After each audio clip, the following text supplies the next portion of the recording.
Hello hello hello hello.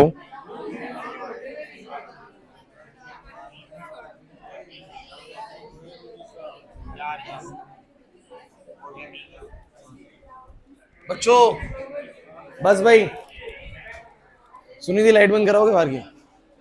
पीछे लाइटें चली गई।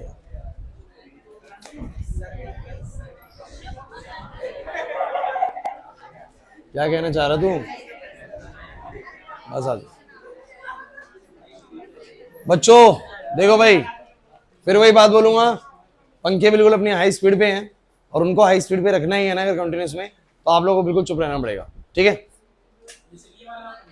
अपनी मन की बातें अपने मन के अंदर ही रखो। अगर चाहते हो कि माहौल ऐसे थोड़ा कूल रहे, इतने स्पीड में पंखे के आराम से मतलब रूम में गर्मी तो नहीं लगेगी, ये तो श्योर है, ठीक है?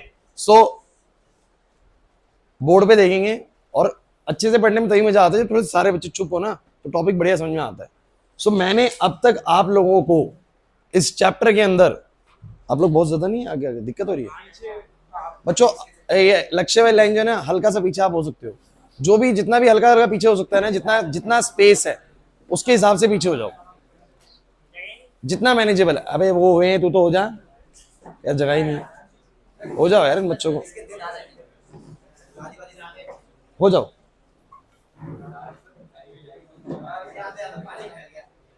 पानी नहीं उधर से निकल रहा है।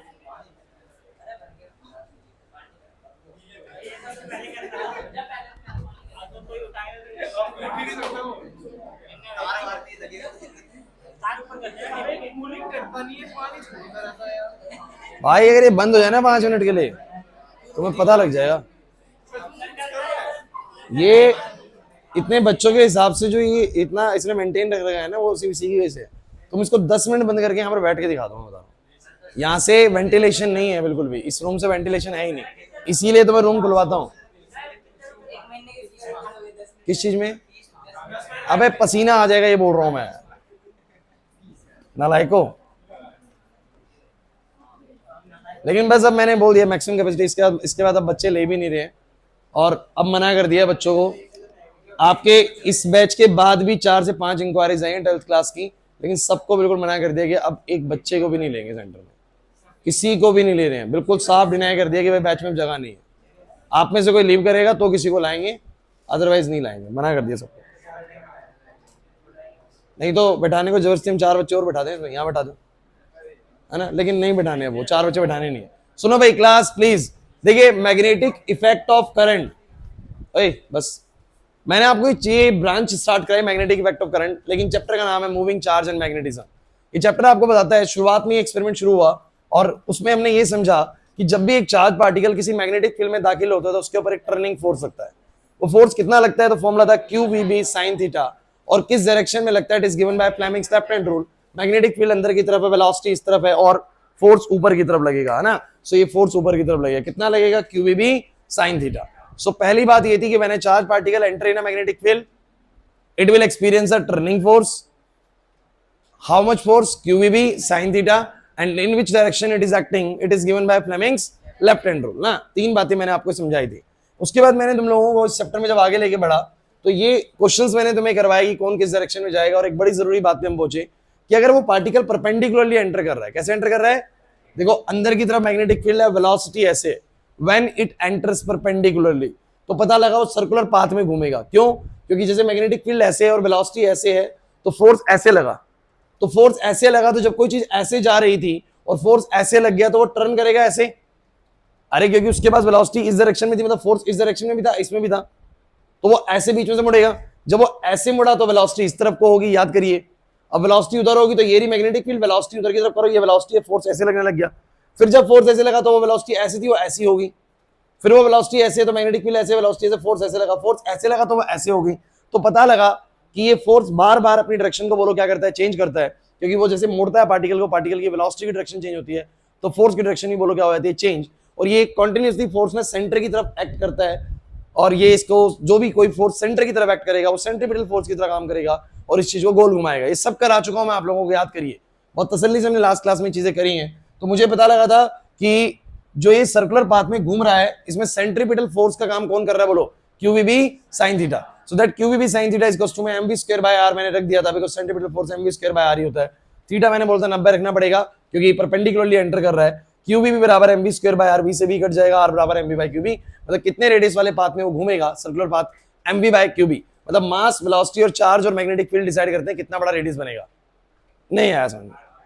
हायर मास होगा हायर वेलोसिटी होगी तो ज्यादा, मतलब ज्यादा मास है तो भैया इतनी जल्दी मुड़ नहीं पाएगा, और ज्यादा तेज वेलोसिटी तो भी इतनी जल्दी नहीं मुड़ पाएगा। थोड़ा देर में मुड़ेगा तो लंबा ट्रैक घूमेगा, इसका मतलब रेडियस बड़ा होगा। लेकिन अगर चार्ज और मैग्नेटिक फील्ड अगर ज्यादा हो गई तो फोर्स ज्यादा काम करने लग जाता है, क्योंकि Q B sine theta formula होता है, फोर्स ज्यादा काम करने लग जाएगा तो उसको जल्दी मोड़ देगा, रेडियस बोलो क्या होगा, छोटा होगा ना। तो ये ज्यादा होने पर रेडियस छोटा हो जाएगा और इनके ज्यादा होने पर रेडियस बड़ा हो जाएगा। रेडियस के बाद मैंने तुम्हें वेलोसिटी का इसी से फॉर्मूला बनाया था भाई, वी यहीं से निकाल लो, क्यू बी आर बाय में M, kinetic energy half M V square, V को वहां से पुट कर दिया, सॉल्व हो गया भाई। और टाइम पीरियड बड़ा इंपॉर्टेंट था कि ये पूरा एक चक्कर घूमने में कितना समय लेगा, तो समय कितना लेगा, पूरे एक चक्कर में दूरी कितनी कवर करेगा, 2 पाई आर, और कितनी वेलोसिटी से बोलो, v वेलोसिटी से। तो 2 पाई r का वैल्यू बोलो कितना था, mv by Q B, this is mv by Q B, और ये रही वेलोसिटी, v से v कट जाएगा और आ जाएगा 2 पाई m बाय में क्यूबी। नहीं आया ना याद? ये कह रहा था सही है। अब ऐसा है कि इसमें थोड़ा सा पोर्शन और बचा हुआ है, वो मैं तुम्हें लोगों को करा रहा हूं प्रैक्टिस, उसके बाद ये टॉपिक तो खत्म हो जाएगा और नेक्स्ट टॉपिक स्टार्ट होगा बाय-सेवर्ट्स लॉ, वो एक अलग चीज है, फिर हम आज उस पर काम करेंगे। अगर आप लोगों ने यहां तक अटेंड करा हुआ है तो आपको अगला वाला टॉपिक जो मैं कराने वाला हूं वो वाला है कि जैसे कि अभी तक हमारा जो चार्ज पार्टिकल था वो कैसे एंटर हुआ, परपेंडिकुलरली। आज मैं आपको कराऊंगा जब कुछ एंगल से एंटर होगा, है ना, कुछ एंगल से एंटर होगा तो क्या होगा बच्चों ना। सो अगर आप लोगों ने टॉपिक करा हुआ परपेंडिकुलर वाला तो एंगल वाला बहुत इजीली समझ में आ जाएगा। इन एनी केस की अगर आपने नहीं करा हुआ है, छुट्टी में थे लास्ट क्लास में या वैसे जो भी है, तो आप लोग जो पिछला 2 वीडियोस है ना, 2 वीडियोस ही अब तक, इसकी तीसरी चल रही है आज, वो 2 वीडियोस कवर करिए क्योंकि चैप्टर में थोड़ा दिक्कत आ सकता है बाद में चल के, ठीक है। या इंतजार करिए बाय-सेवर्ट्स लॉ जब शुरू होने वाला है, बाय-सेवर्ट्स लॉ से बिल्कुल नया टॉपिक स्टार्ट होगा, उसमें इसका कोई खास लेना देना वैसे है नहीं, ठीक है ना, लेकिन कवर जरूर कर लीजिएगा। चलिए बढ़ते हैं अपने आज के टॉपिक की तरफ। सो ये मैंने कुछ क्वेश्चंस प्रैक्टिस करवाए थे तुम लोगों को प्रीवियस ईयर के, याद है? कुछ इस तरह के alpha, proton, neutron, alpha particles, ये बड़े इंपॉर्टेंट क्वेश्चंस हैं, तो ये मैंने तुम्हें करवाए थे। अब आते हैं अगली चीज पे, ये बहुत जरूरी है। व्हेन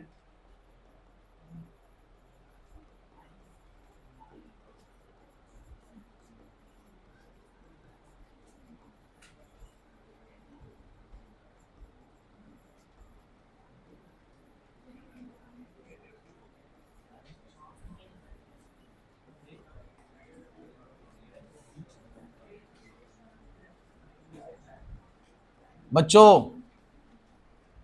इसमें और उसमें फर्क क्या है बताओगे? इस केस में और उस केस में फर्क क्या है? उसमें परपेंडिकुलरली एंटर कर रहा था बच्चों, ध्यान सुनो, नहीं ये आएगा नहीं समझ में, और ये बहुत ज्यादा इंपॉर्टेंट है जो मैं आपको कराने वाला हूं। अगर मेरी मैग्नेटिक फील्ड में चार्ज पार्टिकल कैसे दाखिल हुआ, नहीं अभी तो परपेंडिकुलर वाला हमने पढ़ा है, तो परपेंडिकुलर वाले में आप लोगों ने क्या पढ़ा कि अगर वो परपेंडिकुलर एंटर करा है, कैसे भाई, क्योंकि ये V है और मैग्नेटिक फील्ड अंदर की तरफ है, तो वो एक सर्कुलर पाथ में ट्रैप होता है, सिर्फ सर्कुलर पाथ बनता है। Means when a particle has a velocity perpendicular to the magnetic field, perpendicular to the, when it enters perpendicular to the magnetic field is inside, velocity is like this ना। So अगर magnetic field और velocity एक दूसरे के perpendicular है, so the particle start moving in a circular path, particle start moving in a circular path. But in अब जो मैं केस कराने वाला हूं ना, उसमें वो ऐसा नहीं है, उसमें जो हमारा पार्टिकल है वो परपेंडिकुलरली एंटर कर ही नहीं रहा। तो मैं आपके सामने जो डायग्राम बनाने वाला हूं उसको थोड़ा ढंग से समझने की कोशिश करना। इस बार ना मान लेता हूं कि मैग्नेटिक फील्ड ना बच्चों नीचे की तरफ है, फोकस करना, मैग्नेटिक फील्ड नीचे की तरफ है इस तरीके से। There are so many ways, मैं 2-3 तरीके से इसको दिखाऊंगा किस तरीके से बोल रहा हूं। मैग्नेटिक फील्ड है नीचे की तरफ, ऐसे डाउनवर्ड डायरेक्शन में, और पार्टिकल उसमें ऐसे नहीं हुआ, देखो ऐसे एंटर करेगा तो परपेंडिकुलर हो जाएगा, ये तो मैग्नेटिक फील्ड की डायरेक्शन होगी। मैं कह रहा हूं ऐसे एंटर नहीं हुआ, अगर ऐसे एंटर होता तो परपेंडिकुलर हो जाता, लेकिन वो ऐसे एंटर नहीं हुआ। कैसे एंटर हुआ? वो ऐसे एंटर हुआ, उसने कुछ वेलोसिटी इस तरीके से बनाई, जिस वेलोसिटी का कुछ एंगल था थीटा मैग्नेटिक फील्ड के साथ। ये 90 भी हो सकता है जब ये इस तरफ को हो जाएगा, और आपको पता है जब 90 डिग्री पे एंटर करेगा तो वो परपेंडिकुलर, वो सर्कुलर पाथ में घूमेगा, ये बात आपको पता है। अरे नहीं यार बस, तो अब ये कुछ एंगल बना के घुसा है भाई। अब क्या आप लोगों को पता है कि अगर कभी भी कोई वेलोसिटी हॉरिजॉन्टल या वर्टिकल से अलग डायरेक्शन में जब एक्ट करती है तो उसके कंपोनेंट बन जाएंगे हॉरिजॉन्टल में भी और वर्टिकल में भी। जैसे कि समझाता हूं, मैंने इस मार्कर को, इस स्टाइलस को मैंने ऐसे फेंका, जब मैंने इसको ऐसे फेंका तो ये जो दूरी है, देखो ये जो ऐसे फेंकूंगा नहीं, टूटने का खतरा है, चाबी को फेंकते हैं। सो ये बेसिकली जब मैंने इसको ऐसे फेंका, तो जब ये इस तरीके से गया तो ये हॉरिजॉन्टल मूवमेंट भी कर रहा है और वर्टिकल भी। मींस भले ही मैंने वेलोसिटी ऐसे दी है, but it has some velocity in x direction, it has some velocity in y direction as well ना। पक्की बात है कि नहीं? इसी को तो रिजॉल्विंग ऑफ वेक्टर्स बोलते थे हम 11th क्लास के अंदर। तो मेरा ये कहना है कि अगर आप किसी चीज को v वेलोसिटी ऐसे देते हो जब हॉरिजॉन्टल के साथ थीटा एंगल होता है, सो क्या तुम्हें याद है कि इस डायरेक्शन में उसका कंपोनेंट बनता है v cos थीटा और परपेंडिकुलर वाले पे बनता है v sin थीटा। इस कंपोनेंट का मतलब ये कि भले आपने इस तरफ 15 मीटर पर सेकंड की स्पीड दी हो 30 डिग्री एंगल बना के, बट इस तरफ 15 की स्पीड से नहीं कवर कर रहा होगा डिस्टेंस, इस तरफ कवर कर रहा होगा 15 cos 30, अगर 30 डिग्री एंगल है, अगर ये एंगल जो भी है। सो अगर उधर स्पीड जो है तो हॉरिजॉन्टल डिस्टेंस कवर हो रहा होगा v cos थीटा स्पीड से, और वर्टिकल डिस्टेंस कितने से कवर होगा? v sin थीटा से। उसी तरीके से अगर ऑब्जेक्ट ऐसे जा रहा है तो वो हॉरिजॉन्टल भी जा रहा है और वर्टिकल भी जा रहा है, तो उसका भी कंपोनेंट बनेगा हॉरिजॉन्टल भी और वर्टिकल भी। इस पॉइंट को समझना बहुत जरूरी है बच्चों, क्योंकि सब कुछ इसी के आधार पर टिका हुआ है। सो जब मैं वेलोसिटी ऐसे देता हूं तो क्या आपको नहीं लगता जब कोई चीज ऐसे चल रही होती तो वो हॉरिजॉन्टल भी मूवमेंट कर रहा है और वर्टिकल भी? Means it has two component, it has a two component of velocity in two directions, one is a horizontal direction and the other one is a vertical direction. So guys मुझे एक बात बताने की कोशिश करें आप सब बच्चों, अगर ये v velocity थीटा एंगल बना रही है मैग्नेटिक फील्ड के साथ, तो उसका इस तरफ कितना कंपोनेंट लाई कर रहा है? बोलो v cos theta, this is v cos theta, और इस तरफ बोलो। तो क्या बच्चों आपको ऐसा नहीं लगा कि एक ऐसा कंपोनेंट है वेलोसिटी का, मतलब कि यही वेलोसिटी का एक हिस्सा इस परपेंडिकुलर डायरेक्शन में काम कर रहा है मैग्नेटिक फील्ड के? बोला है कि नहीं? और एक कुछ वेलोसिटी इस डायरेक्शन में भी काम कर रही है। तो ऐसे में आप मुझे बताइए पार्टिकल कैसा मोशन करेगा, इसके ऊपर कैसा फोर्स लगेगा, समझने की कोशिश करते हैं। क्या तुम सब बच्चे जानते हो कि जो परपेंडिकुलरली अगर एंटर करता है तो उसकी वजह से पार्टिकल गोल घूमता है? परपेंडिकुलरली एंटर करता है तो क्या करता है? तो क्या हमारे इस पार्टिकल के पास जो ऐसे एंटर हुआ, क्या इसके पास कुछ वेलोसिटी इस डायरेक्शन में नहीं है? क्या है? v sin थीटा इस डायरेक्शन में है सर, है v cos थीटा। तो मैंने कहा एक वेलोसिटी का कंपोनेंट ऐसा जरूर है जो कि काम कर रहा है परपेंडिकुलर डायरेक्शन में। बताओ इस वेलोसिटी के कारण पार्टिकल कैसे घूमेगा? गोल। कैसे घूमेगा बोलो? लेकिन इस बार सिर्फ पार्टिकल गोल नहीं घूमेगा, गोल के साथ साथ नीचे भी जाएगा, बिकॉज इस पार्टिकल के पास नीचे वाली डायरेक्शन में भी वेलोसिटी है। तो ये पार्टिकल स्पाइरल पाथ घूमेगा। स्पाइरल पाथ मतलब ऐसे गोल घूमेगा फिर नीचे आएगा, ऐसे गोल घूमेगा फिर नीचे, ऐसे गोल घूमेगा फिर नीचे, गोल घूमेगा फिर नीचे। अब सोचो गोल क्यों घूमा और नीचे क्यों गया? क्योंकि सर मेरे पास जो वेलोसिटी ऐसे जा रही है ना, इस वेलोसिटी के दो कंपोनेंट बने, एक v cos थीटा और एक v sin थीटा। समझो इस बात को, जो वेलोसिटी ऐसे जा रही है उसका एक v cos थीटा बना और एक v sin थीटा बना। नहीं समझे मेरी बात को? कुछ कहेंगे सर v cos थीटा आपने हॉरिजॉन्टल बनाया, उधर पता नहीं sin थीटा ऐसे क्यों बना दिया? अरे थीटा के साथ वाली लाइन पे cos थीटा कंपोनेंट बनता है और परपेंडिकुलर वाली लाइन पे sin थीटा, ये रूल होता है बच्चों। सो आपकी ये वाली जो वेलोसिटी जो कि परपेंडिकुलरली एक्ट कर रही है मैग्नेटिक फील्ड के, वो तो पार्टिकल को गोल घुमाने के लिए रिस्पॉन्सिबल है, और ये वाली वेलोसिटी बोलो उसको कहां लेके आने के लिए रिस्पॉन्सिबल है? नीचे। तो ये गोल तो घूमेगा ही घूमेगा, बट साथ के साथ क्या आएगा बोलो? नीचे भी आएगा। तो ये किस तरह का पाथ ट्रैप करेगा, जरा बता सकते हैं आप लोग? किस तरह का पाथ ट्रैप करेगा? सो ये स्पाइरल पाथ ट्रैप करेगा, कुछ इस तरीके से घूमेगा, इस तरीके से। नहीं आ रही ना बात समझ में? नहीं आया समझ में? Why this particle is moving like this spiral path? क्योंकि हमने बोला कि वेलोसिटी जो है ना वो कुछ थीटा एंगल बना के एंटर हुई है मैग्नेटिक फील्ड में, जिसके कारण उसके दो कंपोनेंट बन रहे हैं, एक हॉरिजॉन्टल डायरेक्शन में और एक वर्टिकल। तो जो हॉरिजॉन्टल डायरेक्शन में है ना वो वाला वेलोसिटी वाला कंपोनेंट इस मैग्नेटिक फील्ड के परपेंडिकुलर है, और जब भी कोई वेलोसिटी परपेंडिकुलरली एंटर करती है मैग्नेटिक फील्ड में तो वो सर्कुलर पाथ में घूमेगा। तो इस कंपोनेंट के कारण वो गोल घूमा और इस कंपोनेंट के कारण वो नीचे की तरफ खिसका, है ना? सो दोनों है। इसके पास सिर्फ क्या होता है? परपेंडिकुलर कंपोनेंट होता है, तो भैया वो सिर्फ गोल घूमता है। समझ रहे बात को? सिर्फ गोल घूमता है। और अगर सिर्फ और सिर्फ ये वाला कंपोनेंट होता तो वो सिर्फ नीचे गिरता, गोल घूमता ही नहीं। बट अभी इसके बाद ये वाला भी है और ये वाला भी, तो उसके कारण गोल घूमा और उसके कारण बोलो क्या आया? नीचे आया। समझ नहीं आया? पक्की बात है? सबको क्लियर है ये वाली बात? इसको मैं समझाने के लिए एक और तरीका ले सकता हूं। अरे क्लास प्लीज, आप और क्या कर सकते हैं? बुक्स में ऐसा भी डायग्राम मिल सकता है कि सर ऐसे ऐसे मैग्नेटिक फील्ड है और पार्टिकल एंटर हुआ ऐसे, बात वही है। तो ये थीटा एंगल है बच्चों, फिर वही बातें पता नहीं क्यों शुरू हो जाती हैं, ऐसा पता नहीं क्या समझ में आया था। इस तरफ बनेगा कंपोनेंट v cos थीटा और इस तरफ क्या बनेगा? तो ये v sin थीटा वाला कंपोनेंट मैग्नेटिक फील्ड के परपेंडिकुलर है, तो ये इसको कैसे घुमाएगा? गोल। और ये वाला कैसे घुमाएगा? आगे की तरफ। तो पाथ कैसा बनेगा?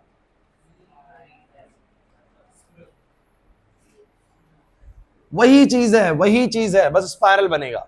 सो गाइस मेरे को एक बात समझ में आ गई, अगर क्वेश्चन में सिर्फ इतना बोला गया कि particle enters in a magnetic field perpendicularly, सिर्फ एक ही चीज है, सर्कुलर पाथ में घूमेगा। कैसे घूमेगा बोलो?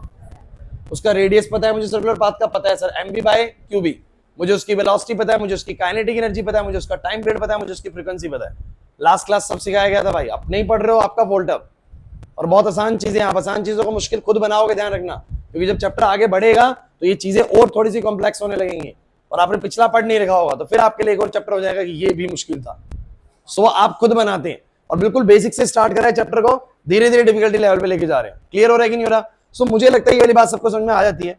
अब इसके अंदर भैया एक बात मुझे बताने की कोशिश करें, रेडियस का फॉर्मूला आप लोगों ने क्या पढ़ा है? mv by q B, mv by, तो मैंने बोला इस केस में रेडियस कितना होगा, फोकस करना, m तो पार्टिकल का मास वही रहेगा, लेकिन क्या तुम जानते हो कि जो इस केस में mv बाय क्यूबी आता है, अरे रेडियस कौन सा?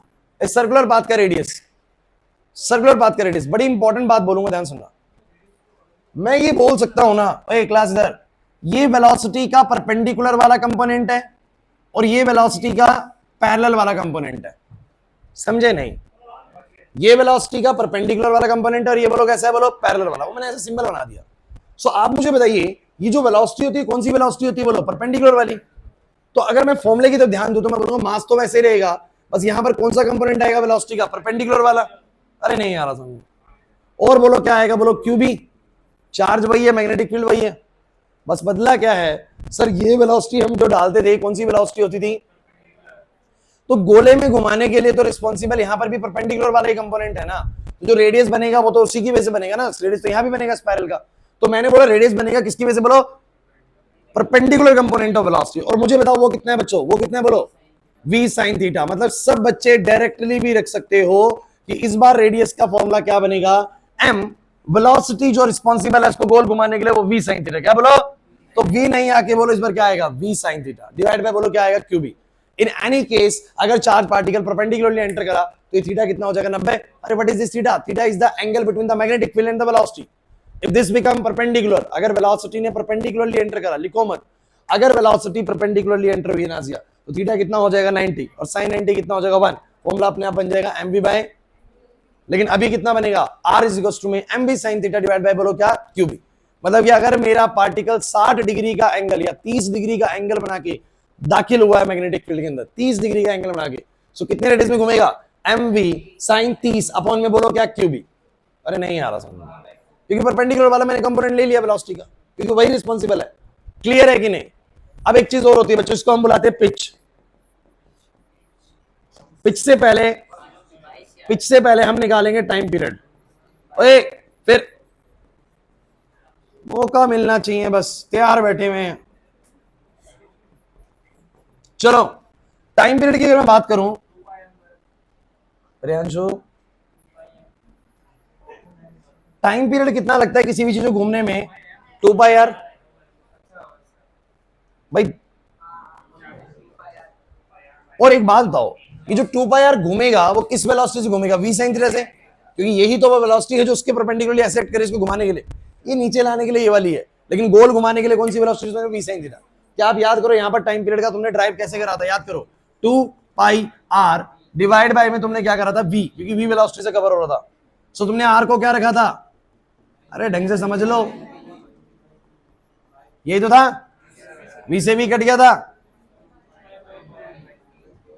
इतना आसान चीज है ना, अगर तुम एक बार ढंग से समझ लो ना, ये कहीं नहीं भूले जाती चीजें, परमानेंटली याद हो जाती है। सो ऐसे ही करा था। इधर बताओ भाई क्या आएगा बच्चों, इधर सो 2πr जो भी रेडियस है ट्रैक का, जो भी रेडियस है भाई इसका रेडियस है ना, कुछ ना कुछ, या नहीं बना दो कंफ्यूजन हो जाएगी,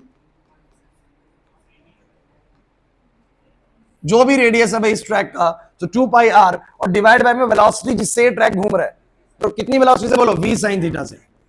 तो मुझे बताओ भाई r कितना है बच्चों, r कितना है, mv sin थीटा अपॉन में क्यूबी अपॉन में बोलो v sin थीटा से v sin थीटा, बोलो कितना आ गया, 2πm बाय में। इसका मतलब टाइम पीरियड पे कोई असर, मतलब कि चाहे पार्टिकल कुछ एंगल बना के एंटर करे, चाहे पार्टिकल परपेंडिकुलरली एंटर करे, गोल घूमने में जो समय लगने वाला है वो क्या लगने वाला है, सेम। ये बहुत इंपॉर्टेंट एस्पेक्ट है इसका, ठीक है ना, नहीं तो बच्चा कंफ्यूज करता है, कंफ्यूज होता है। 2 पाई एम बाई क्यू बी इधर भी, 2 पाई एम बाई क्यू बी उधर भी। नहीं आया ना समझ में? पक्का? अच्छा, एक और चीज समझाता हूं। मैं कुछ बात कर रहा था एक चीज पिच की, पिच। अब पिच क्या होता है वो सुनो बच्चों। इट इज द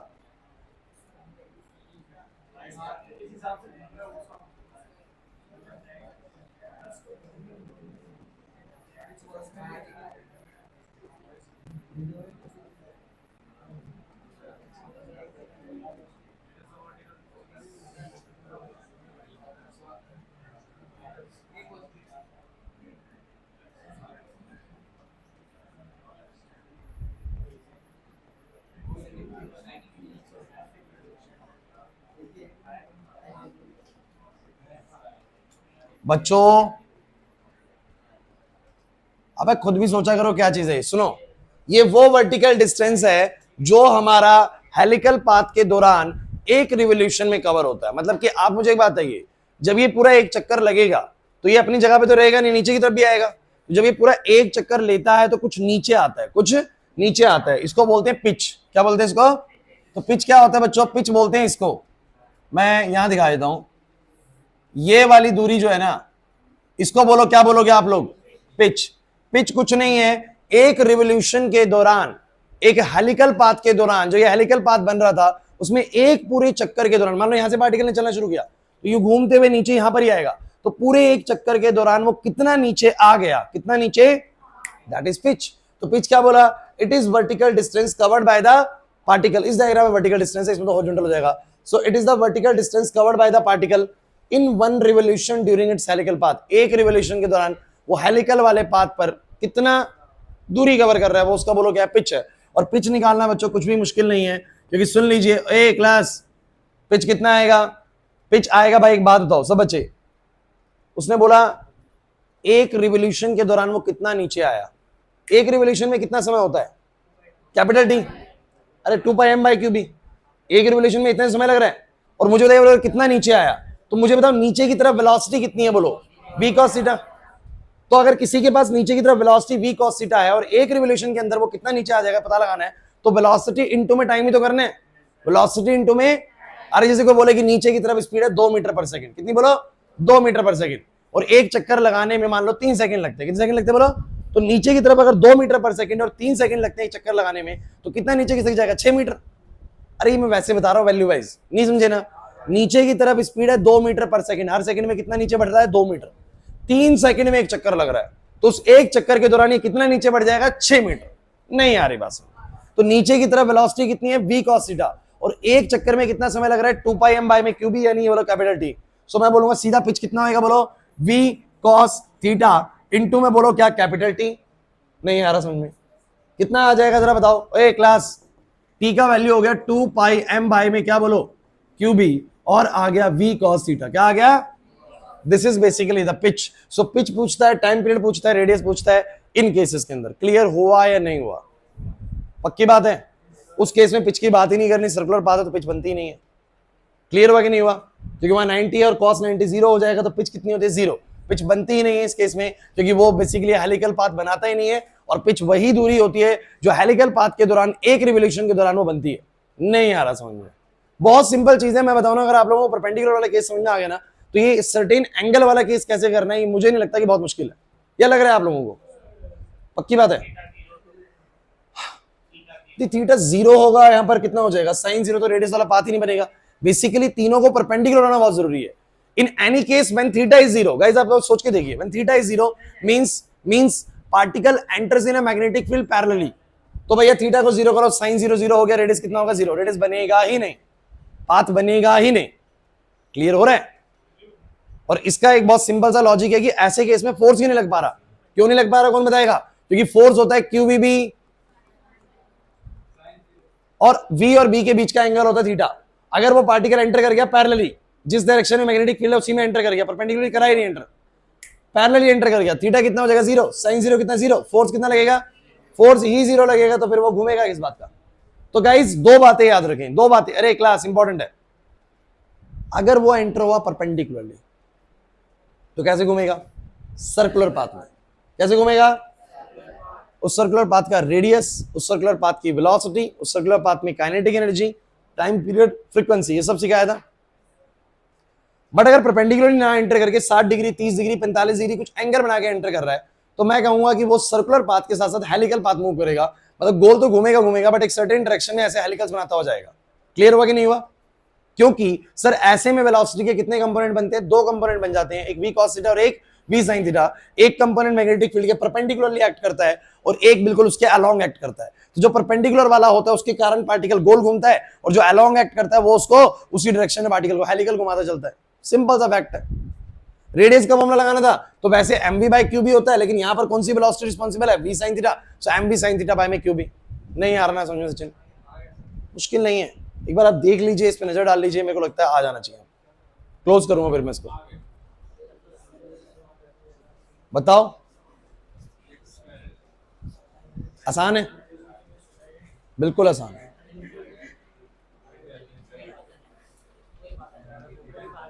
कोई बाधा नहीं है ना? सरीश, डाउट है ना? आसान चैप्टर ये या नहीं? आपने अगर एक चीज थोड़ी नोटिस करी हो ना, पोटेंशियल कैपेसिटेंस से ज्यादा आसान था इलेक्ट्रिसिटी। करंट इलेक्ट्रिसिटी बहुत मुश्किल नहीं था, उसमें बहुत मेजर टॉपिक किरचॉफ था, वो भी आसान था, मैं आपको बता दूं, जो बहुत मेजर था। अदरवाइज ड्रिफ्ट वेलोसिटी वगैरह, ओम्स लॉ का प्रूफ वगैरह, ये बहुत ही आसान चीजें होती हैं, इसमें फंसते ही नहीं है बच्चे। करंट इलेक्ट्रिसिटी आसान था, और तुम देखना मैग्नेटिज्म जो है ना वो उससे भी ज्यादा आसान लगने वाला है, करंट से भी ज्यादा, अगर तुम पढ़ रहे हो तो। नहीं पढ़ रहे तो भैया हर चीज मुश्किल है, फिर तो क्या ही समझ में आएगा। है आसान भाई, जनरली हर साल बच्चे यही कहते। और भैया अगर आप कॉपी नहीं बना रहे हो फिर तो भैया मामू रखो, फिर तो क्या ही कर लेते हो घर जाके पूरा काम। देखो नोट्स बहुत ज्यादा जरूरी हैं, कहीं तुम सोचो इससे काम चल जाएगा, इससे नहीं चलेगा। आपको लिखना पड़ेगा जो मैं करा रहा हूं। अब साथ क्या लिखना है साथ क्या लिख लो, घर पे लिखना है घर पे लिख लो। ओए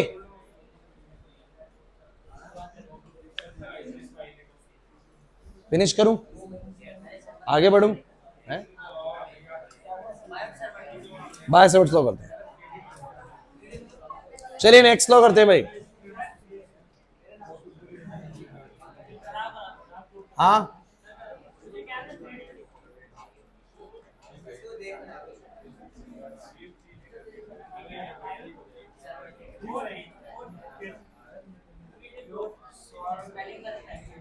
अरे स्पेलिंग को मारो गोली,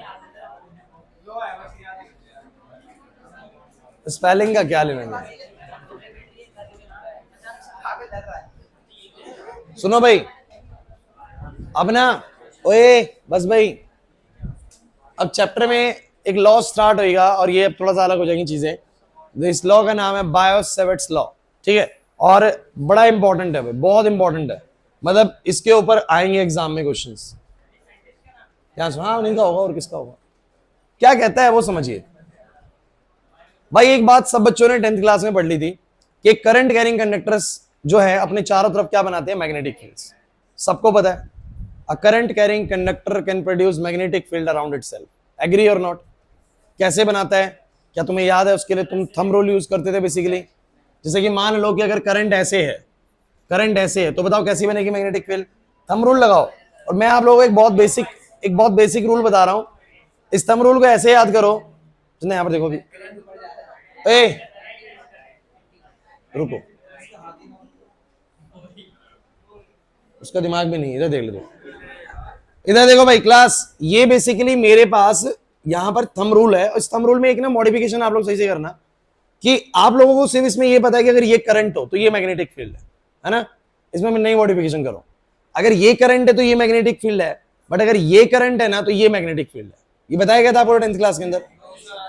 नहीं ना? सुनो दोबारा से, अगर ये करंट है तो ये मैग्नेटिक फील्ड है, बट अगर ये करंट है तो ये मैग्नेटिक फील्ड है। आप कह रहे क्या चाह रहे हैं, है ना? देखिए मैं बताता हूं, अगर मान लो कि करंट स्ट्रेट वायर में, करंट स्ट्रेट कंडक्टर में है, तो मेरी मैग्नेटिक फील्ड कैसी बनेगी? ऐसे है तो ऐसी गोल गोल बनेगी, तो यूं भी बनेगी, यूं भी बनेगी, यूं भी बनेगी, इसके चारों तरफ ऐसे से बनेगी। समझ नहीं आ रहा? मींस इस करंट कैरिंग कंडक्टर के चारों तरफ कुछ मैग्नेटिक फील्ड्स होंगी, और ये मैग्नेटिक फील्ड अपने आसपास एक इन्फ्लुएंस दिखाएंगी, कंपास को डिफ्लेक्ट कर सकती हैं, और भी चीजों को अट्रैक्ट वगैरह कर सकती हैं। लेकिन मानना पड़ेगा कि करंट कैरिंग कंडक्टर के चारों तरफ कुछ क्या होती है बोलो? मैग्नेटिक फील्ड्स होती है। क्लियर होता है कि नहीं होता? पहली चीज। दूसरी चीज बताओ, अगर बच्चों पहले तो ये समझ में आया करंट ऊपर है तो मैग्नेटिक फील्ड ऐसे होगी, तो ऐसे लूप्स बनेंगे, ऐसे देखो इसके चारों तो लूप्स बनेंगे, ऐसे ऐसे ऐसे, जितना दूर जाता रहूंगा मैग्नेटिक फील्ड उतना वीक होता रहेगा। क्लियर है कि नहीं? अब अगला सुनो, अगर मान लो करंट ऐसे है, ऐसे है, करंट ऐसे है, अब तो आपने रूल नहीं पढ़ा। इधर देखो हर्षित, क्या करता रहता है तू, क्या नोट करता रहता है? बाद में बना लियो, समझ ले, पहले समझना बहुत जरूरी है। ओए ऐसे करंट है, या तो मैं तुम्हें डायरेक्ट बता दूं, डायरेक्ट तो ये है भैया कि अगर तुमने इसको करंट माना तो ये मैग्नेटिक फील्ड, और अगर करंट इसको मान लिया तो ये मैग्नेटिक फील्ड। अब क्योंकि करंट सर्कुलर लूप में है तो मैं ऐसे तो करंट नहीं मान सकता, अंगूठे से तो नहीं मान सकता, फिर मैंने माना करंट इसको, है ना, फिंगर्स को बेसिकली। अब समझो, करंट है ऐसे नीचे नीचे, सो मैग्नेटिक फील्ड है अंदर। कैसे बोलो? ढंग से सुनना, बार बार बोल रहा हूं, ढंग से सुनना, बहुत जरूरी चीज बता रहा हूं, बार बार इस्तेमाल होगी चैप्टर में, नहीं आएगा नहीं समझ में। सीधी वायर है, करंट बन गया ऐसे, क्लियर है? ये तो सीखा था 10th क्लास में यार, है ना। मैं बोल रहा हूं गोल वायर में करंट है, फिर क्या करोगे? तो गोल वायर में करंट है तो सिंपल डायरेक्ट याद करना, ऐसे मान लो ये रही मैग्नेट, ये रहा करंट, ये रहा देखो करंट, ये बन गया ऐसे, तो अंदर की तरफ मैग्नेटिक फील्ड बनेगी, मतलब क्रॉस बनेगा। क्या बनेगा बोलो? क्रॉस। लेकिन मैं तुम लोगों को बताता हूं कि एक्चुअली में हुआ कैसे, ये पूरा जो मामला है ना, ये काम कैसे करता है, एक बार देखने की कोशिश करते हैं, पूरा इसको एलैबोरेट करता हूं। अभी बायोसैवर्ट स्टार्ट नहीं हुआ है, कुछ और बातें बता रहा हूं यार। एक बात बताओ, ये ऐसे है और इसमें करंट सीधा ऐसे है और इधर की तरफ से ऐसे जाएगा, बिल्कुल एग्री करते हो? तो यार मुझे एक बात बताओ, अगर तुम्हें ये लगता है कि मैंने तो सर यही 10th वाला रूल सीखा, मैं 10th वाले से भी करा सकता हूं, 10th वाले रूल के हिसाब से मुझे बताओ ये करंट है और ये बोलो क्या है? Magnetic field. तो यहां पर क्या करो, छोटा सा करंट का वायर तो स्ट्रेट मान सकते हो, अरे थोड़ी सी वायर को तो स्ट्रेट मान सकते हो। अब मुझे बताओ इतनी थोड़ी सी वायर की वजह से मैग्नेटिक फील्ड कैसे बनेगी? इस थोड़ी सी वायर की वजह से मैग्नेटिक फील्ड कैसे बनेगी? छोटी सी वायर की वजह से कैसे बनेगी? ऐसे, तो इसके कुछ लूप्स बनेंगे ना, ऐसे ऐसे ऐसे ऐसे, तो सेंटर पे तो ऐसे ही जाएगा ना अंदर की तरफ, नहीं आ रहा समझ।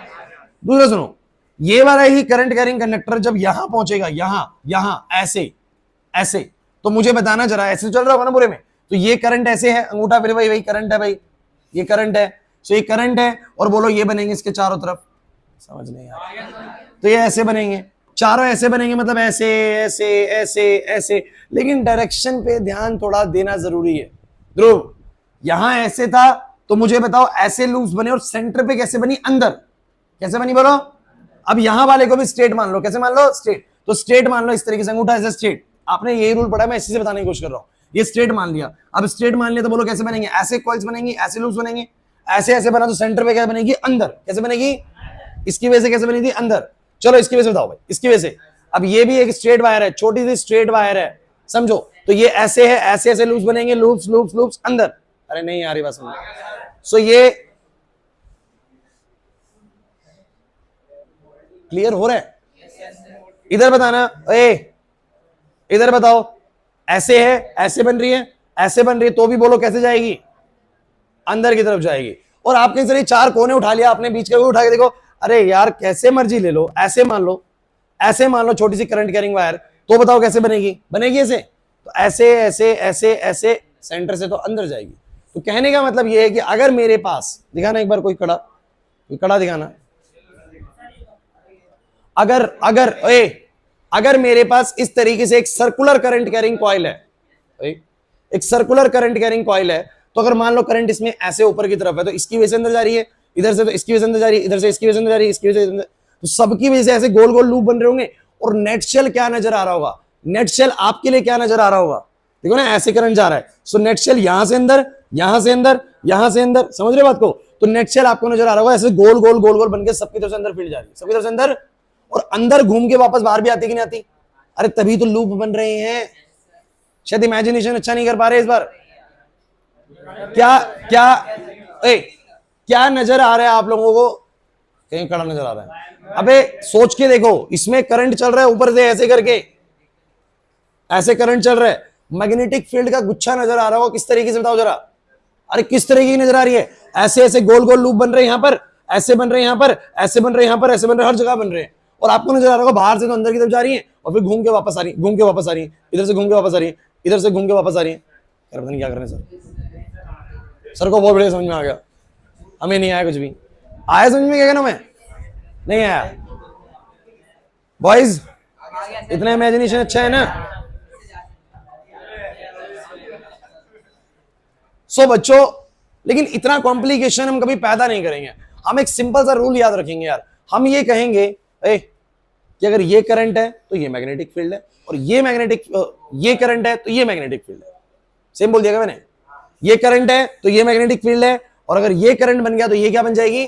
तो अगर स्ट्रेट वायर है तो चारों तरफ ये मैग्नेटिक फील्ड बनेगी, और अगर ये मेरी करंट ही ऐसे होगी तो मैंने इसको मान लिया करंट, तो ये करंट है तो मैग्नेटिक फील्ड अंदर। अब अंदर कैसे बन रही है वो समझ में आ रहा है कि नहीं आ रहा? क्योंकि सारे के सारे छोटे छोटे स्ट्रेट वायर जो है वो सब अंदर की तरफ वो मैग्नेटिक फील्ड बनाने की कोशिश कर रहे हैं। क्लियर हुआ कि नहीं हुआ? बाहर वो घूम के पीछे से आएगी ना, पीछे वाले के लिए बाहर है, यहां वाले के लिए अंदर से जा रही है। नहीं समझे बात को? क्लास मैं क्लियर करता हूं वो चीज भी। अब सुनो, अगर करंट ऐसे हो जाए तो बताओ, बोलो। ये ऐसे, अब देखो वहां से तो जाएंगी घूम के, और यहां से आएगी अंदर। या तो इससे कर लो, या तो सीधे वाले से कर लो, करंट से ऐसे करके घूम घूम के ऐसे आएंगे, या सीधा लगाओ कि भैया एक गोल वाला मैंने क्या मान लिया? करंट। ये लो, गोल वाला मान लिया करंट। कैसे आएगी? बाहर की तरफ, मतलब कुछ पल्ले नहीं पड़ रहा मेरे से। अब मैं एक छोटी सी बात और बताता हूं आपको, एक बहुत स्टैंडर्ड रूल बताता हूं, बहुत स्टैंडर्ड रूल, बहुत सिंपल रूल। क्या तुम जानते हो कि एक मैग्नेट जो होती है उसका एक नॉर्थ पोल होता है और एक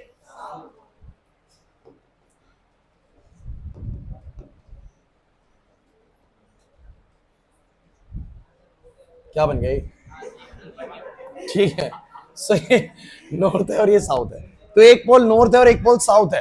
तो गाइस मुझे एक बात बताओ, नॉर्थ से तो मैग्नेटिक फील्ड बाहर निकलती हैं और घूम के लूप बनाती हुई कहां आती हैं? क्या तुम जानते हो ये बात? क्या भी पता लगी है? मैं तो नॉर्थ से बाहर जाती है, साउथ में आती है, और ये क्लोज लूप बनाती है अंदर से। फोकस करिएगा, बड़ी जरूरी चीज बताने वाला हूं। अगर बच्चों एक ट्रिक है, ये सिंपल ट्रिक है, कुछ नहीं करना। अगर करंट कैरिंग कंडक्टर में करंट ऐसे है, आप देखिए तो सही, दोनों तरफ से ऐसे है, बताओ जरा क्या बन रहा है? ये एस बन रहा है, अरे बन रहा है एस। समझो, इस एस का मतलब बन गया साउथ पोल। क्या बन गया बोलो? और साउथ पोल का मतलब है कि मैग्नेटिक फील्ड अंदर जाती है। क्या जाती है बोलो? तो अंदर ही जाती है, इसमें से देखो अंदर ही जाती है। समझो इस बात को। दूसरी बात, अगर ऐसे बना ऐसे, तो आप देखिए इसमें एन बन रहा है। क्या बन रहा है? देखो एन बन रहा है, एस नहीं बना सकते।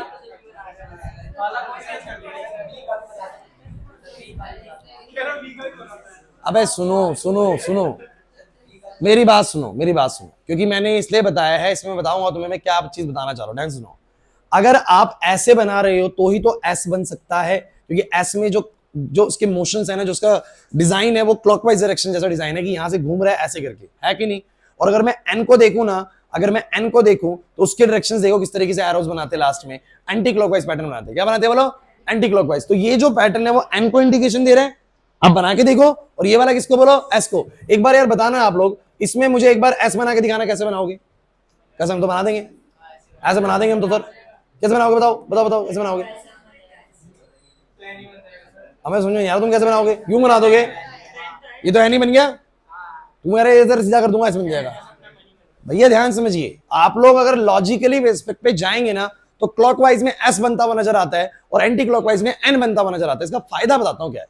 देखिए तरीके बहुत सारे हैं, लेकिन ये तरीका बताने के पीछे मेरा कोई कारण है, उसको समझने की कोशिश करना।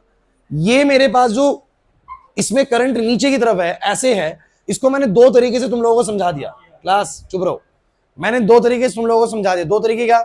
एक तरीका है, अगर छोटी छोटी स्ट्रेट वायर भी मान लो तो भी समझ में आ रहा है कि अंदर क्यों जा रहा है। छोटी छोटी स्ट्रेट वायर भी मान लो, ऐसी छोटी सी स्ट्रेट वायर, इधर से छोटी सी स्ट्रेट वायर, इधर से छोटी सी स्ट्रेट वायर, तो भी समझ में आ रहा है अंदर क्यों जा रहा है। पहला तरीका। दूसरा बोलो क्या? मैंने बोला डायरेक्ट याद कर लो। डायरेक्ट ये याद कर लो कि ये जो फिंगर्स है ना, इनको बेसिकली आप लोग क्या मान लेंगे क्लास? इनको आप लोग मान लेंगे करंट, तो मैग्नेटिक फील्ड कहां बन जाएगी? अंदर। दूसरा तरीका। तीसरा तरीका मैं कह रहा हूं, सीधा एस बनता हुआ नजर आ रहा है इस केस में, बोलो क्या? एस। और एस पोल में कहां जाती है बोलो? अंदर की तरफ। कहां जाती है बोलो? तो यहां से फील्ड कैसे जा रही है बोलो? अंदर की तरफ। तो साउथ पोल काम कर रहा है। मैं आपको एक बात क्लियर कर देता हूं, आगे चल के एक टॉपिक आता है जिसमें यह कहा जाता है एक सर्कुलर करंट कैरिंग कॉइल ना एक मैग्नेट जैसी दिखती है, मैग्नेट की तरह बिहेव करती है। मैग्नेट की तरह बिहेव क्यों करती है? कहता है कि एक सर्कुलर करंट कैरिंग कॉइल वैसी ही फील्ड बनाती है जैसी एक मैग्नेट बनाती है। सोचो ऐसा क्यों? क्योंकि सर इधर से फील्ड अंदर जा रही है, वहां से फील्ड, अगर वहां वाला पीछे वाला बंदा देखेगा तो उसके लिए तो फील्ड कैसे आ रही है बाहर, तो उसके लिए वो वाला पोल कैसा है? नॉर्थ। और हमारे लिए बोलो कैसा है? तो ये किसकी तरह काम कर रही है? मैग्नेट की तरह। मैग्नेट में भी एक पोल से मैग्नेटिक फील्ड आती है और दूसरे से जाती है वापस से, नहीं है बस में। और क्या आपको नहीं लग रहा है ऐसे क्लोज लूप बन रहा है? यहां से अंदर जा रही है, यहां से अंदर जा रही है और पूरे में घूम के वापस ऐसे आ रही है, बोला है कि नहीं? ऐसा ही तो मैग्नेट में भी होता है। अगर मेरे पास ये मैग्नेट है, ये मैग्नेट है, नॉर्थ है, साउथ है, तो मैग्नेटिक फील्ड ऐसे थोड़ी सी ऊपर ऊपर होती है, यहां से भी है, यहां से भी है, यहां से भी, यहां से भी, पूरा ऐसे गुच्छा सा बनेगा और नॉर्थ से बाहर निकलेंगी और साउथ में टर्मिनेट होंगी। तो आपके लिए कैसा नजर आएगा? अगर मैं यूं दिखा दूं, ये साउथ है, ये नॉर्थ है, तो यूं करके निकलेंगी, यूं करके निकलेंगी, यूं करके निकलेंगी, यूं करके निकलेगी, अरे ऐसा ही तो नजर आएगा। तो ये साउथ की तरह काम करने लगता है और आगे वाला बोलो, पीछे वाला पोर्शन किसकी तरह? बोलो नॉर्थ की तरह। बट इस केस में बाहर निकल रही है, इस केस में बाहर निकल रही है, किसकी तरह काम कर रहा है? नॉर्थ की तरह। और घूम के पीछे से आएंगी तो पीछे वाला पोर्शन साउथ की तरह, किसकी तरह? बोलो। सो एक सर्कुलर करंट कैरिंग कॉइल एक मैग्नेट जैसी मैग्नेटिक फील्ड्स को तैयार करती है, जैसी मैग्नेट बनाती है वैसी ही एक सर्कुलर करंट कैरिंग कॉइल बनाती है। वो समझ में आया कि नहीं आया? नहीं आया समझ में। देखिए, ये रीजन इसलिए बताया था मैंने आप लोगों को। अब मैं आपको बस एक छोटे से पॉइंट पे बताता हूं, एक छोटी सी बात बताता हूं, उसको याद कर लो, सारी बातें खत्म कर दो। सारी बातें खत्म कर दो, दो बातें याद कर लो। सर ये थंब रूल याद कर लिया हमने, और हमने ये बात याद कर ली कि सर अगर ये करंट है, अब ये करंट कब होगा? जब मेरी करंट कैरिंग कंडक्टर स्ट्रेट होगी, तो ये मैग्नेटिक फील्ड हो जाएगी। और अगर मेरी करंट कैरिंग कॉइल सर्कुलर है, कैसी बोलो, तो मैं इसी को करंट मान लूंगा, तो ये मेरा किसका इंडिकेशन जाएगा? Magnetic field. स्ट्रेट है, ये रही मैग्नेटिक फील्ड, स्ट्रेट है नीचे की तरफ, ये रही मैग्नेटिक फील्ड। सर्कुलर है, अब ये बन गया मेरा करंट, करंट है मैग्नेटिक फील्ड अंदर, करंट है मैग्नेटिक फील्ड बाहर, खत्म। ये सब बातें बतानी बस जरूरी होती है कि तुम थोड़ा एक नजरिए से देख सको कि ये चीज है क्या। नहीं तो बताने को मैं सीधा बोल दूं कि भैया इसमें बनेगा अंदर, इसमें बनेगा बाहर, कहानी खत्म। लेकिन तुम्हें पता ही नहीं कि वो कैसा बन रहा है। तो अब दिखना चाहिए तुम्हें कि एक सर्कुलर करंट कैरिंग कंडक्टर के चारों तरफ ऐसे ही गुच्छे बनते फील्ड के, जैसे कि एक मैग्नेट के चारों तरफ बनते हैं। नहीं आया समझ में? मान के चलूं ये क्लियर है तुम्हें? ध्रुव पक्की बात है? सो बायोसेवर्ट्स तो अभी करा ही नहीं मैंने कुछ भी, बायोसेवर्ट्स तो हुआ ही नहीं शुरू। अगले पेज पे लेके चलते हैं बायोसेवर्ट्स को।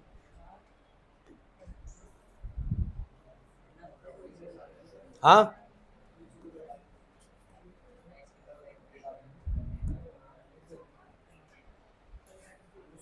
क्लियर हो गया? एक बार रुको बच्चों, मैं देखता हूँ माइक चालू हो तो, मेरे को लग रहा है मेरा गला बैठ जाएगा।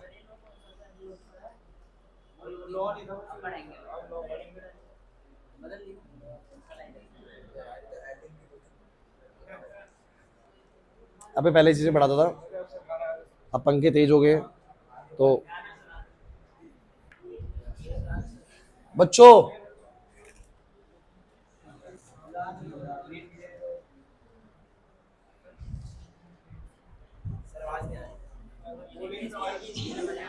मेरा ना गला बैठ जाएगा अगर ज्यादा उसी तरीके से चलो।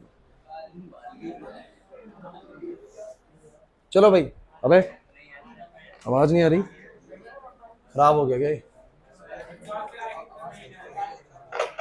बहुत लंबे समय से यूज नहीं करा है।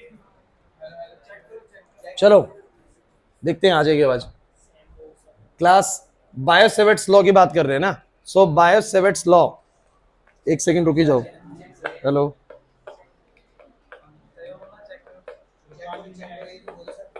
तुम बोलोगे? हेलो हेलो, आगे थोड़ा काफी समय बाद चला है ना, इसलिए ऐसा हो गया। चलो कोई नहीं, अब ठीक है, अब ठीक है, पंखों की आवाज भी जाएगी। सो मैंने बात करी बायोसेवर्ट्स लॉ। मेरे को लगा इसमें से आवाज आने लगी, मैटर क्या ये कहां से आएगी आवाज? चलो ठीक है। सो मुझे एक बात बताओ बच्चों, एक क्लास देखो, एक बात तो क्लियर हो चुकी है कि करंट कैरिंग कंडक्टर अपने चारों तरफ मैग्नेटिक फील्ड बनाता है, चाहे वो स्ट्रेट कंडक्टर हो चाहे वो सर्कुलर कंडक्टर हो, मैग्नेटिक फील्ड तो बनती है। ये बात तो होगी क्लियर, पहली चीज। अब दूसरा सवाल ये पैदा होता है कि कितनी स्ट्रेंथ वाली बनती है, क्योंकि आप मैग्नेटिक फील्ड को टेस्लास में मेजर करते हो ना, 1 टेस्ला, 2 टेस्ला, 3 टेस्ला। तो अब सवाल ये भी पैदा हो रहा है ना कि कितनी टेस्ला वाली मैग्नेटिक फील्ड बनेगी। सहमत होगी नहीं? कितनी टेस्ला वाली? तो ये चीज सिखाई बायोसेवर्ट्स ने। किसे सिखाई बोलो? देखो करंट, एक current carrying conductor magnetic field बनाता है, ये सीख लिया है, बट कितनी बनाता है ये किसके थ्रू पता लगेगा? बायो-सैवर्ट्स। तो करने क्या वाले ने बायो-सैवर्ट्स में, वो तो शायद समझ में आ गया होगा कि Biot Savart's law is used to calculate the magnitude of the magnetic field formed by a current carrying element ना। सो करंट कैरिंग एलिमेंट या कोई भी करंट कैरिंग कंडक्टर कितनी मैग्नेटिक फील्ड बनाएगा ना, ये निकाला गया बायो-सैवर्ट्स के थ्रू। समझ में आ गई बात? करते हैं एक बार, देखो जरा कैसे। सो मैं बोलता हूं this law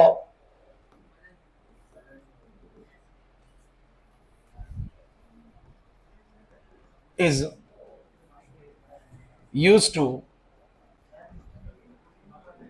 calculate the magnitude of magnetic field। इधर देख लो, magnetic field formed by a current carrying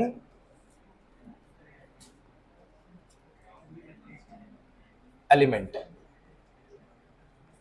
बच्चों बोर्ड पे है क्या? देखो मैं पहले लॉ समझाता हूं, और अगर लॉ के बाद हमारे पास टाइम बच गया ना, तो मैं तुम्हें इसका एक एप्लीकेशन करा दूंगा आज, ठीक है? मान लो कि मेरे पास ना एक करंट कैरिंग कंडक्टर कुछ इस तरीके से है। ये करंट कैरिंग कंडक्टर मैंने जानबूझ के टेढ़ा मेढ़ा बनाया ताकि हमें एंगल्स के बारे में समझ में आ सके। कोई करंट कैरिंग कंडक्टर इस तरीके से है, जिसमें कितना करंट कैरी हो रहा है? बोलो, आई करंट कैरी हो रहा है। अब इसके चारों तरफ मैग्नेटिक फील्ड बनेगी। अच्छा, क्या लगता है कि नजदीक में जितनी मैग्नेटिक फील्ड बनेगी, दूर भी उतनी बनेगी? ऑब्वियसली बात है, दूर के साथ जो फील्ड का स्ट्रेंथ है वो क्या हो जाएगा? कम हो जाएगा।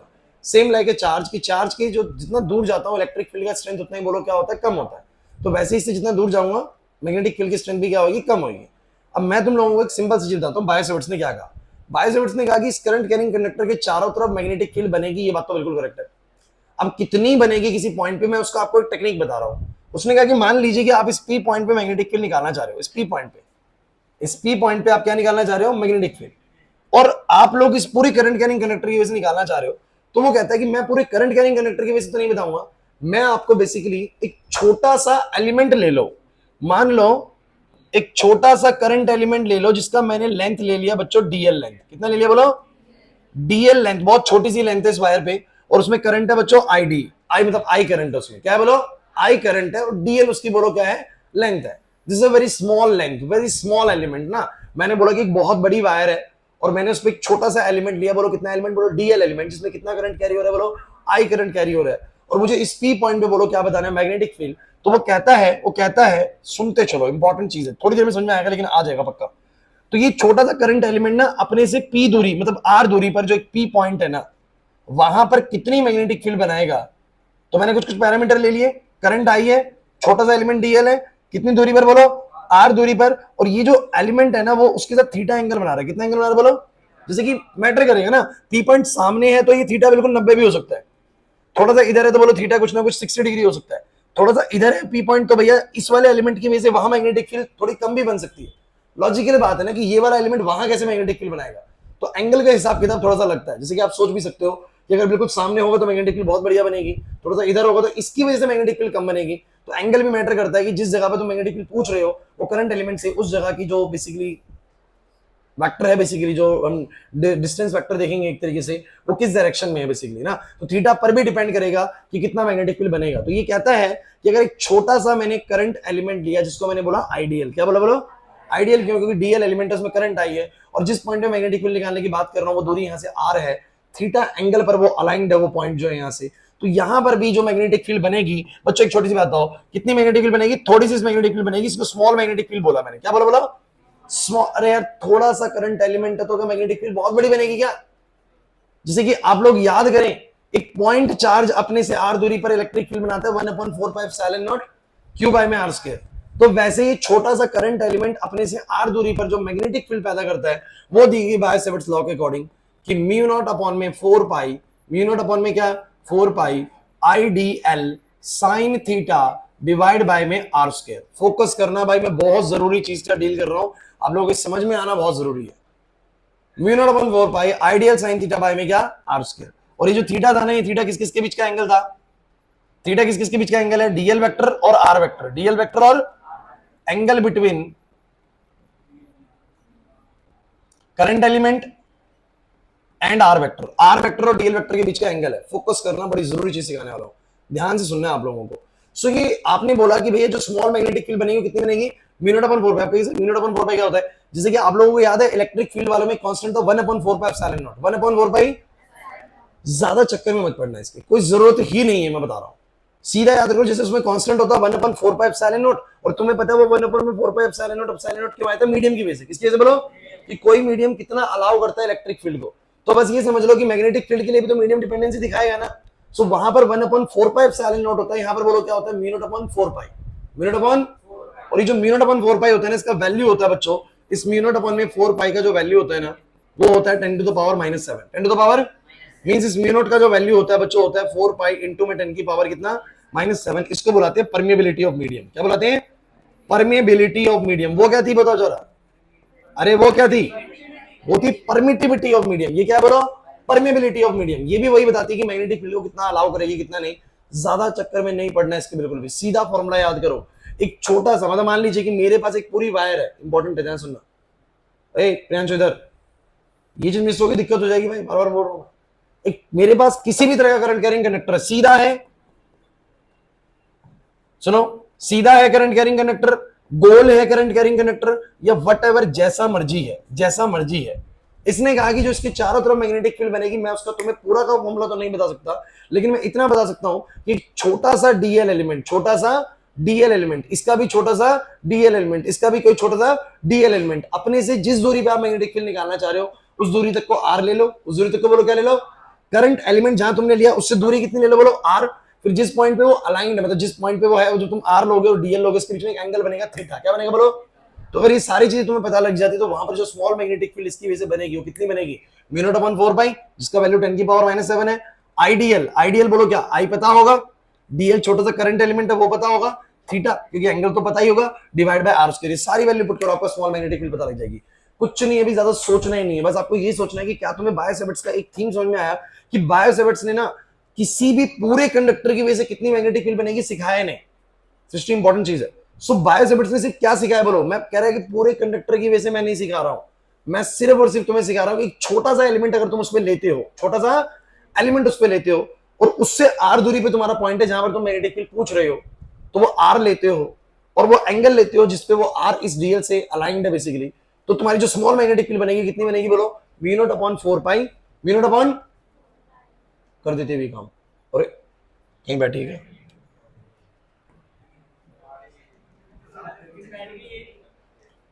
So class please. सो ये करंट एलिमेंट डीएल है और ये आर पॉइंट, आर आर मतलब वो दूरी है उस पॉइंट की जहां पर मैग्नेटिक फील्ड निकालना चाह रहे हो, ये एंगल है थीटा। सो कह रहा है वहां पर कितनी स्मॉल मैग्नेटिक फील्ड बनेगी, ideal mu naught upon 4 pi ideal sin theta by में क्या आर स्क्वायर। नहीं आ रहा समझ में सर, इसकी वैल्यू 10 की पावर -7 है, आई तुम्हें पता होगा, डीएल तुम्हें पता होगा, थीटा तुम्हें पता होगा जिस पॉइंट पे, और आर तुम्हारा क्या होगा बोलो, दूरी होगा। जैसे कि मैं समझा भी देता हूं, अगर तुम्हें लगता है ना कि तुम्हें डाउट आ रहा है मन में थोड़ा सा, सुनो मेरी बात ध्यान से। हाँ, क्योंकि साइन के हिसाब से क्या होता है कि जब हमने ये पाया कि करंट एलिमेंट बिल्कुल परपेंडिकुलर लाइन पे मैक्सिमम बनाता है, और बिल्कुल अपने सर के ऊपर कितनी बनाता है, बिल्कुल जीरो। क्योंकि आप सोचो ना, एक करंट एलिमेंट अपने बिल्कुल परपेंडिकुलर वाली जगह पे कैसी मैग्नेटिक फील्ड बनाएगा, स्ट्रॉन्ग, बिल्कुल स्ट्रॉन्ग, क्योंकि सीधी बनती है, और अपने बिल्कुल टॉप पे कैसी बनाएगा, जीरो। तो आप सोचिए ना, अगर मैं बिल्कुल टॉप पे लिया हूं उस पॉइंट को, मैं इस पॉइंट को बिल्कुल टॉप पे लिया हूं, थीटा कितना हो जाएगा, जीरो। तो कौन सी चीज ऐसी है कि थीटा जीरो होने पे, कौन सा ट्रिग्नोमेट्रिक फंक्शन ऐसा है कि थीटा जीरो होने पे जीरो रिजल्ट दे और 90 डिग्री होने पे मैक्सिमम दे, ऐसा साइन ही करता है। कौन करता है बोलो, साइन। मेरे पास एक और रीजन है आदर्श इसका, कि आप लोग ने इसको जो वेक्टर फॉर्म में समझोगे, ये बड़ा जरूरी है यार। पहले तुम मुझे बताओ, पहले तुम्हें ये समझ में आ रहा है ना, कि अगर तुम्हें एक छोटा सा करंट एलिमेंट पता हो और उससे आर दूरी पता है जिसपे तुम मैग्नेटिक फील्ड पूछना चाह रहे हो, तो सामने वाला बताएगा, वो कहेगा कि भाई मुझे तो ना यहां बता दो कितनी मैग्नेटिक फील्ड है। तो मैं कहूंगा मैंने ले लिया यहाँ पर एक करंट एलिमेंट आइडियल, क्या ले लिया बोलो, आइडियल, है ना, और ये दूरी बोलो कितनी ले ली मैंने, आर, ये एंगल ले लिया मैंने थीटा, अभी तो 90 होगा बिकॉज टेंजेंट है ये, बिल्कुल 90 होगा बेसिकली ना। तो मुझे थीटा पता है, मुझे आर पता है, मुझे वो डीएल पता है, तो यहां जो स्मॉल मैग्नेटिक फील्ड बनेगी बोलो कितनी बनेगी, म्यू नॉट अपॉन 4 पाई आईडीएल साइन 90 बाय में बोलो क्या, खत्म। अब आप कहेंगे छोटे से एलिमेंट से पता लगा, उससे क्या कर लूंगा मैं। अरे यार एक बात तो, छोटे सारे एलिमेंट्स की वजह से जब जोड़ोगे तो टोटल आ जाएगी, नहीं आ जाएगी, समझ ही नहीं आ रहा। अगर एक छोटे एलिमेंट की वजह से पता लगी तो बाकियों की वजह से भी पता लगा कि सबको इंटीग्रेट कर देंगे, जोड़ देंगे यार। यही तो टेक्निक हम इस्तेमाल करते आए आज तक फिजिक्स के अंदर। नहीं आया समझ में, आया तो बताओ, नहीं तो दोबारा रिपीट कर दूंगा ये चीज, पक्की बात है। दूसरी चीज सुनो, यहां पर इसने डायरेक्शन का एक और तरीका बताया, the direction of magnetic field at point P is given by right hand palm rule. Right hand palm rule. Palm rule क्या होता है सुन लीजिए। राइट हैंड मतलब ये, पाम होती है ये, ठीक है, इसको बोलेंगे राइट हैंड पाम रूल। अब राइट हैंड पाम रूल से कैसे, इसने क्या कहा, इसको अंगूठे को मान लो करंट एलिमेंट। क्या मान लो, छोटा सा ही होता है अंगूठा ना, सो ये मान लिया तुमने करंट एलिमेंट। और इस जो तुम्हारी ये वाली जो हाथ है ना, इस तरीके से इसको तुम आर के अलॉन्ग लाई करोगे तो ये करंट एलिमेंट, ये आर, ये करंट एलिमेंट,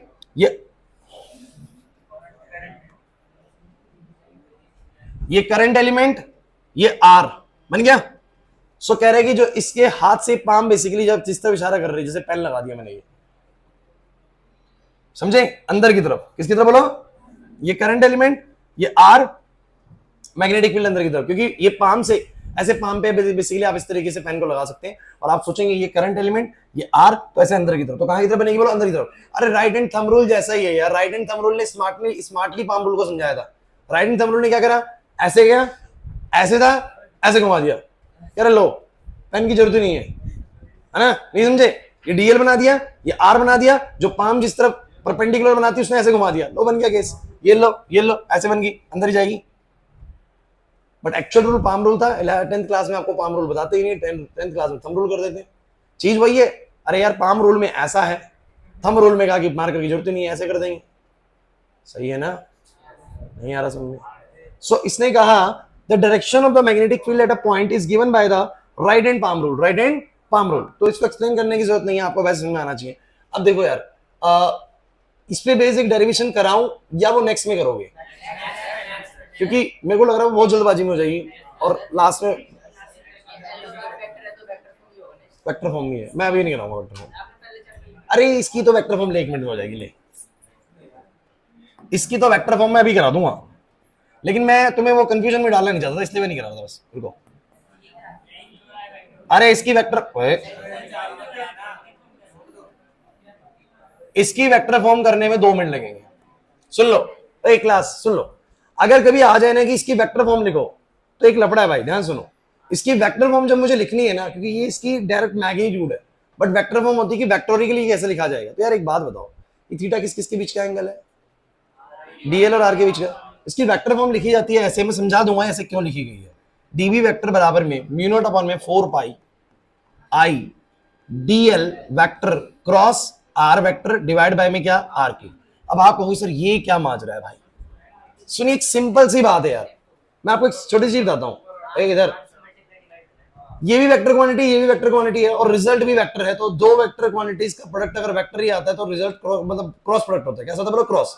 और तुम याद करो ए वेक्टर क्रॉस बी वेक्टर जो होता है वो होता है ए बी साइन थीटा। क्या होता है बोलो, पूरी बात सुनिएगा फिर समझ में आएगा। एक्चुअली में वेक्टर फॉर्म यही होती है, फॉर्म तो यही होती है, लेकिन इसको सिंप्लीफाइड फॉर्म में मैंने कैसे लिख दिया, मैंने कहा यार म्यू नॉट अपॉन में 4 पाई, क्यों ना ये आई है और डीएल क्रॉस आर को मैं ऊपर वाले हिसाब किताब से लिख दूं DL are sign theta divide by बोलो क्या है आर क्यूब, आर से आर कट जाएगा, सो बोलो कितना आ जाएगा म्यू नॉट अपॉन में 4 pi I DL sign theta by में बोलो क्या आ जाएगा आर स्क्वायर। तो मैग्नेटिक फील्ड तो वही आएगी कि नहीं आएगी। तो बेसिकली ये होती है वेक्टर फॉर्म। क्या होती है बोलो, तो इससे ये बन गई है बेसिकली। लेकिन मैं कभी भी देखो वेक्टर फॉर्म ना सिर्फ सुन लीजिए, सिर्फ और सिर्फ एमसीक्यू क्वेश्चन में काम आएगा। कभी एमसीक्यू क्वेश्चन आ गया कि इनमें से कौन सी बायो-सैवर्ट्स की वेक्टर फॉर्म है तो ये लिखना है बस। अदरवाइज किसी भी डेरिवेशन में, किसी भी न्यूमेरिकल में डायरेक्टली आपको ये वाला फॉर्मूला इस्तेमाल करना है। और मैं दोबारा रिपीट कर रहा हूं, मैं डेरिवेशन नहीं कर रहा हूं, मैं अगली डेरिवेशन नहीं करा रहा हूं, मैं सिर्फ इसी को रिपीट कर रहा हूं, इस टॉपिक को ही। लेकिन अगर नहीं समझ में आया ना तो ज्यादा टेंशन लेनी नहीं है, क्योंकि जब डेरिवेशन होगी ना इससे थ्रू, तब तुम्हें समझ में आएगा एक्चुअली में चीज कहने का चाह रहा है। आज तुम आधी बात सीख के जा रहे हो बायो-सैवर्ट्स की, लेकिन हमने अगर आधी बात सीख लिया ना तो कल हम सीधा डेरिवेशन स्टार्ट कर पाएंगे। सीखा गया वो सुनो।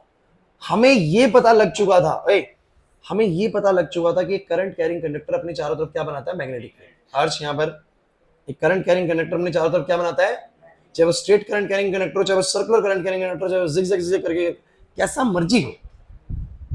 तो उसने क्या कहा बायो-सैवर्ट्स ने कि मैं आपको एक फॉर्मूला दूंगा जिसमें एक छोटा सा एलिमेंट कितनी मैग्नेटिक फील्ड बनाएगा इस सर्टेन पॉइंट पे, मैं उसका फॉर्मूला दे दूंगा।